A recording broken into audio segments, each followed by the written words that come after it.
the route taken in the transfer of knowledge is not necessarily the result of a large number of people going. So if you consider information and knowledge to be memes, memes do not travel along with genes.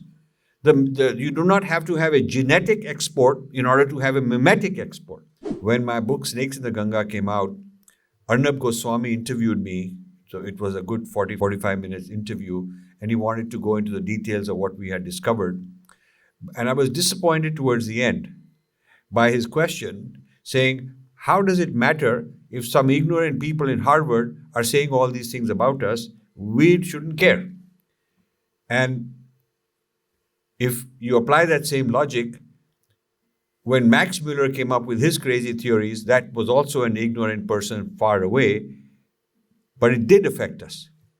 So what people write and say about us, far away as it might be, one man writing something can come back and haunt you.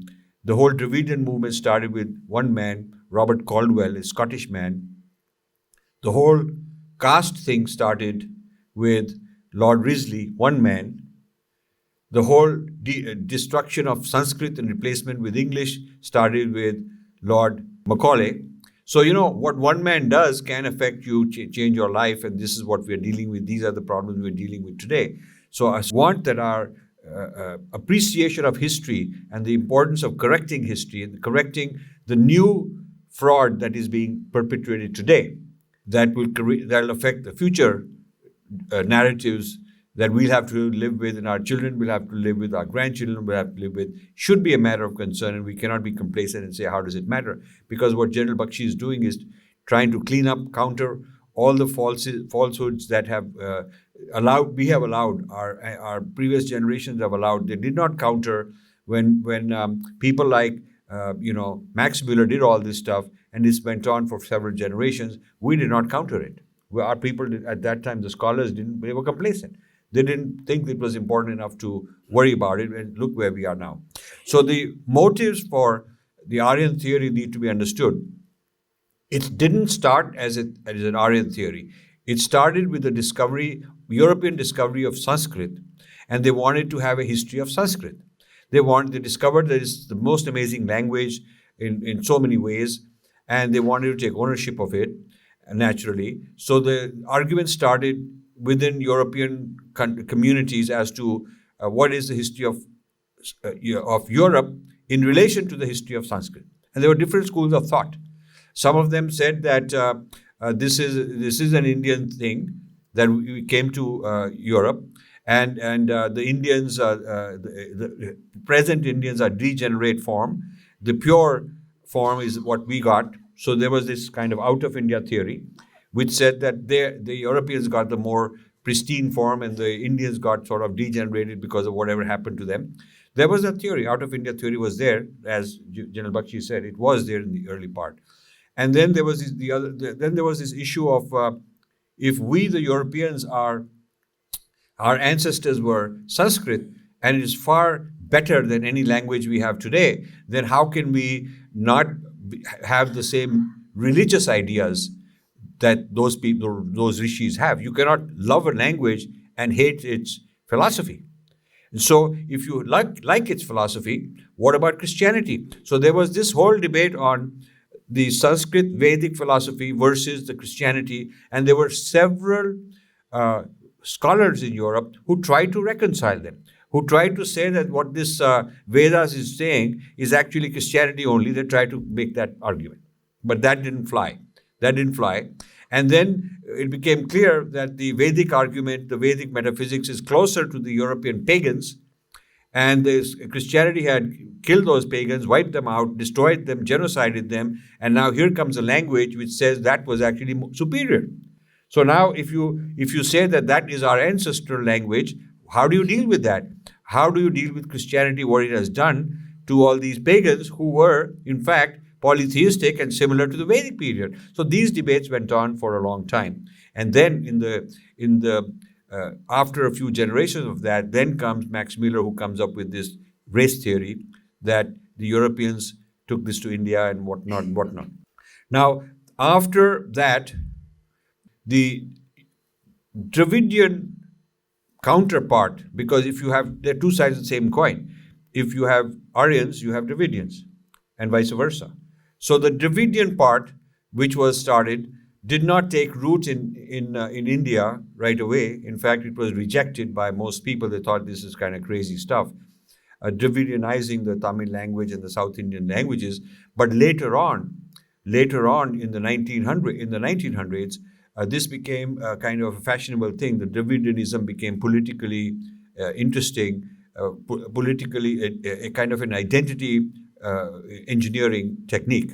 So now we have the Aryan idea and the Dravidian idea in conflict.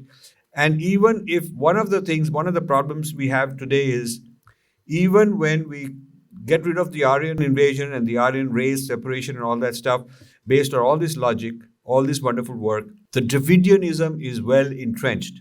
So now the consequence of the Aryan theory, which was Dravidianism, has taken a life of its own.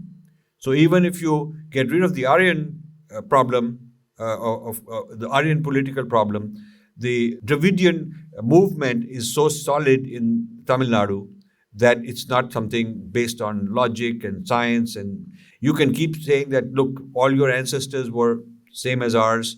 Here's the logic, here's the argument. But being Dravidian is a normal thing now in the education system, in the political stuff. So that's an issue to deal with. That's one of the obstacles we have, which is right in our own country. We have that obstacle to getting rid of the Aryan theory, the foreign Aryan theory, because the claim being made is that we, the Dravidians, are the real inhabitants, and these guys are not really as authentic Indians and so on. The other issue that we have to confront is this: the British started this idea that since the Aryans were foreign, we, the British, are also foreign. We're just continuing the civilizing mission. The British are continuing the civilizing mission of the natives, which the Aryans had started. So why do you want to get rid of us? We're just completing what was already being done. Now, the reason you might ask, why does the left wing today support the Aryan invasion theory? That's an important point. They do support it. And when you deny the Aryan invasion theory and you come up with all these arguments, they call you chauvinist and fascist and whatever they call you, and you wonder, you have to answer them. Why is it so important to them? Well, the reason it's important to them is that this whole argument that Muslims are foreign, it's a foreign thing that came to India from somewhere else. One of the counters that the left gives is that, well, so are the Vedas. If the Quran is foreign, well, so are the Vedas. The Vedas were also brought by these Aryans. So that's an important political argument which is upheld by the left to justify more recent foreign invasions and foreign imposition of texts and religions on us. What they want to say is that there is really nothing Indian, because what you consider to be the original faith and the text and the language were also foreign. You were really nothing. There was no civilization until foreigners brought the Sanskrit and the Vedas and all of that. So it's the whole of it. All of Indian history is one invasion after another. It's like a layered cake. There's a layer and another layer and another layer. And so what if some more recent layers have come? It's just more of the same thing. This is an important thing for us to understand if we want to counter, because we must know why our opponents, the left, extreme left, are hanging on to the Aryan invasion theory. So I basically brought it down to two things. One is the Dravidian movement is hanging on to the Aryan because it gives them a sense of we are the true owners of this soil originally. And the second opponent we have to fight is the global left, because it gives them a logic for further conquest, a logic for that there is nothing native about India and Indians anyway. So why are you complaining? These are two things we should always keep in mind that we have to counter, and these are the sort of things that I'm fighting now. Now I want to discuss something else. Tell you a little bit about the modeling that I'm working on in this whole area of the movement of ideas. I'm more interested in the movement of ideas than in the movement of genetic material and people. My work is more theory of where knowledge comes, how it moves around. And one of the things I discovered is that so often, I'll give you examples, often knowledge and culture do not move in the same direction as a mass migration or an invasion.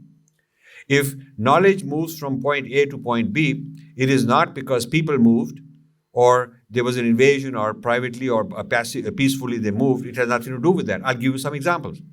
So one example is that Sanskrit in modern times, when it went to Europe, one of the first persons as a Sanskrit scholar, proper Sanskrit scholar in Europe was a British man called Hamilton. Hamilton was visiting India to do some research as a Sanskrit scholar, and there was a war between the French army and the British army in India.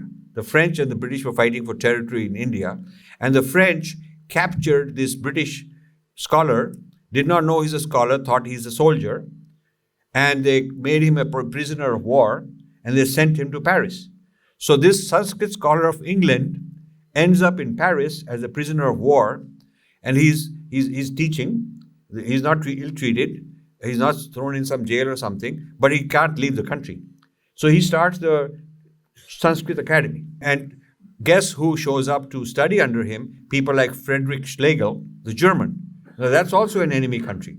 So spread of Sanskrit education and higher learning across Europe has nothing to do with some Sanskrit army going to Europe to conquer them. It was not a mass migration of Pandits who went there to conquer them. It was one Englishman who went, captured and taken there, and that's how the Sanskrit education started. That's how the first PhDs in Sanskrit were given in Europe. Another example is, if you go to Brazil and various parts of South America, their national dance is called the flamingo dance. And the flamingo dance, they will tell you, came from the gypsies of Europe.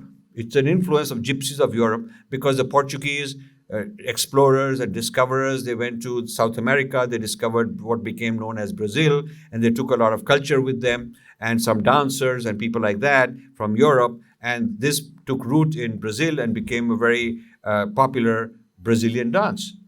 And these gypsies of Europe are of Indian origin. They are the Roma people. So now you have people from India who go traveling around and settle in Europe, and some of their culture is then taken by some explorers and traders to Brazil. But it would be wrong to say that Indians invaded or migrated to Brazil and brought the dance, because it had multiple hops and it traveled a very complicated route. And the route taken in the transfer of knowledge is not necessarily the result of a large number of people going. So if you consider information and knowledge to be memes do not travel along with genes. You do not have to have a genetic export in order to have a mimetic export. The genes could take memes, but not necessarily. Another example is Buddhists. Buddhists from India, sometimes two Buddhist monks on a ship, trading vessel, two guys carrying some texts and carrying some medicine ideas and philosophical ideas and all that, would go to Japan, would go to China, and an emperor would receive them and want them to teach, become a big shot in the university or some kind of center of learning. And these very small number of monks would create a whole transfer of knowledge into China. Or the emperors would send their best students to places like Nalanda to learn and bring knowledge back, like people today send the cream to places like Ivy Leaves in America to learn something and bring it back. So transfer of knowledge from India to China was not the result of mass migration of people or an army. So what I'm trying to say is that the movement of knowledge, which is my topic of interest, I discovered so many examples that had nothing to do with the movement of people. It's an independent thing. It's an independent thing. So even if somebody claims that some genetic movement happened from Europe to here, like some of them do claim, my answer is, so what? We are interested in the history of Sanskrit and the history of Vedas, and it correlates with the flora, fauna, like Bibi Lal and you have said. And that is sufficient proof. Regardless of where people came from, it doesn't matter, because it doesn't mean that just because people came in, that they necessarily brought these kind of things. They are too independent. The movement can be independent of, the movement of knowledge and ideas can be independent of the movement of human beings. And there's so many examples that you can go on giving. Europe did not have potatoes, and these came from the Native Americans. But the Native Americans didn't invade Europe to give potatoes. And tomatoes didn't exist in Europe. Now today you tell an Italian chef that, a few hundred years ago you guys didn't even have tomatoes. And how did you make Italian food? I mean, you cannot imagine Italian food without tomatoes. And you cannot imagine European food without, some potatoes, something. But these are not European. And they came from the Native Americans who never went on a large scale of any kind to bring their knowledge. The Europeans went there, learned these things and brought it back. Similarly, a lot of Indian music, cuisine, mathematics, etc. went to the Arab countries without a mass migration there. Some of them were taken as slaves. In fact, when there's a large history of Islamic era slavery from India being taken to Central Asia. A lot of that in the archives of the former Soviet Union, they had these records of ancient slave trade from India to the Central Asian markets. And then a lot of these people would be graded in their price based on their skill. And somebody who knew how to sing, somebody who knew how to cook, whatever, people who are more knowledgeable, their value is more. So a lot of knowledge transfer happened not in the direction of the invasion, but the opposite direction. Because the invader brings slaves back, and those guys have culture that gets transmitted. So the conqueror is not the one who gives you the gift of culture. People keep saying that when they find a correspondence between Indian music and Arab music, or some samosa or some tandoor or whatever, it is assumed that because they invaded us, they brought it here. A lot of people think that way, but that is not necessarily the case. The invaders come to a place which is superior culturally. Maybe militarily they were stronger and they conquered them, but they were culturally weaker. They may have been barbarians, and they learn culture, they learn language, they learn mathematics, they learn better cooking and agriculture and all that, and bring it back to the country. So the flow of Indian culture to the Middle East, while the Middle Easterners were the ones who brought genetics, and their militaries came and settled here and conquered here. The flow of knowledge and the flow of genes is opposite sometimes. So I think this is a very interesting point, just to because I think it can help us in our debates. Often I use this in my debates. Somebody puts up some chart and says, here is some proof of some migration into India, and I tell them it's irrelevant because it has nothing to do with the origin of the Vedas and the origin of mathematics and the origin of science and origin of Ayurveda and all that.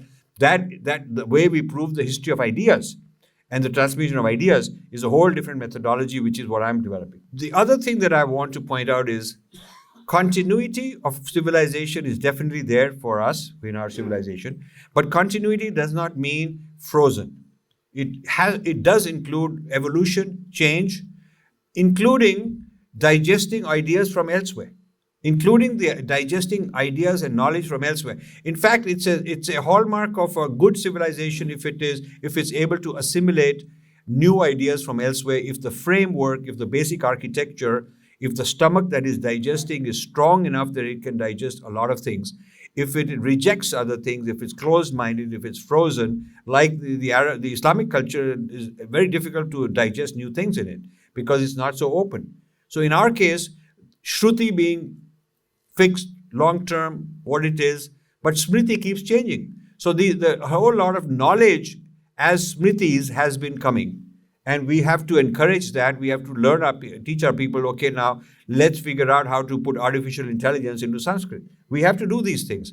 We cannot sort of say that we have a perfect past and we don't need to learn anything new. So I wouldn't say that continuity of civilization should be equated with fixed, same, frozen kind of an idea of civilization. And we are often criticized that these Hindutva people and the saffron and all that, they are claiming that everything was perfect and the Vedas were perfect and nothing else, no foreign influence came. And if we take that position, it's easy for others to refute. It is easy for others to sort of give counterexamples and say, well, here is something that came and there is something that came. So I don't take the position that continuity of civilization requires that there be no change. I think it's a healthy sign that we can assimilate, we can learn, we import knowledge, we export knowledge, all of that.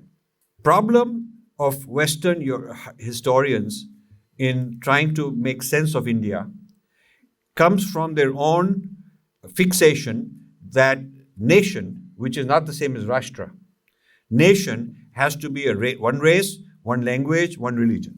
And you find that's not the case. I mean, you don't find that in India, so it cannot be a nation. That's the origin, that is the logic, the false logic, that on which they said that India was not a nation until we made it, or the Mughals made it, or something like that. The concept that a Rashtra does not have to have one race or one faith or one language. It's a whole different kind of unity. So we have to articulate, and I'm writing one of my books on the Rashtra and how it's different from nation. Because we are a unified Rashtra, we don't want to be thinking of ourselves in terms of nation, because that's when you get into trouble. And I will say that in my writing my book on Rashtra, I went to some senior people in the Sangh, RSS, and I said that since your name begins with Rashtra Swayamsevak Sangh, I want to know what's your view on Rashtra. And they referred me to Hegdewar and Golwalkar and writings on, the early writings. And I was a little surprised and a bit disappointed that their writings talk about the European origin, the European concept of nation, and quote many European scholars, and then say we too have a Rashtra like that. So we've actually copied the European idea of nation and not gone back to the Vedic origins to discover what Rashtra is.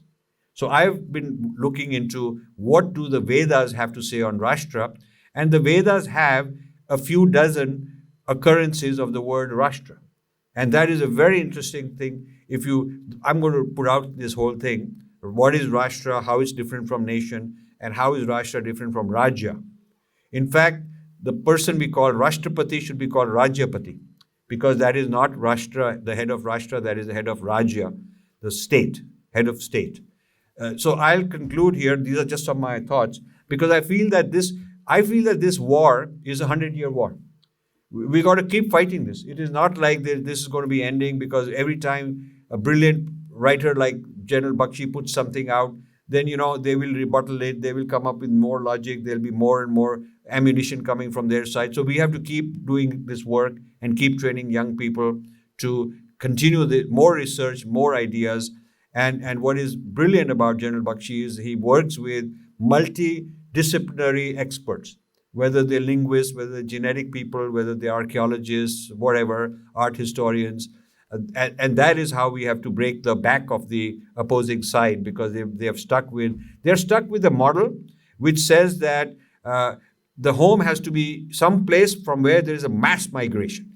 And I refute that concept. I refute that assumption to begin with, because it doesn't have to be from one place a mass migration.